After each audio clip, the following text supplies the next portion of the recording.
بخاری میں ایک حدیث ہے جس میں ابن ابو ملیکہ رضی اللہ تعالیٰ عنہ روایت کرتے ہیں کہ جب کبھی بھی حضرت عائشہ رضی اللہ تعالیٰ عنہ کوئی بات سنتی اور اس کی ان کو سمجھ نہ آتی تو وہ بار بار اس کا سوال کرتی، اور تب تک سوال کرتی رہتی جب تک کہ وہ اس کو پوری طرح سمجھ نہ لیتی۔ حضرت عائشہ رضی اللہ تعالیٰ عنہ فرماتی ہیں کہ نبی کریم صلی اللہ علیہ وسلم نے ایک مرتبہ فرمایا،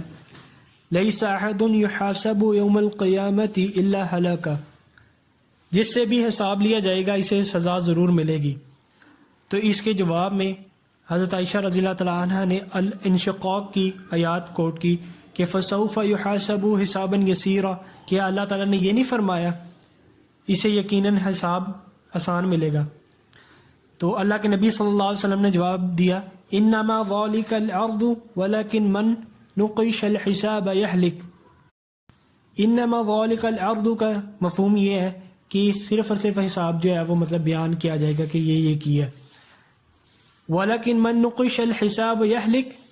لیکن جس سے اس کے حساب کے بارے میں بحث کی جائے گی وہ یقیناً برباد ہو جائے گا۔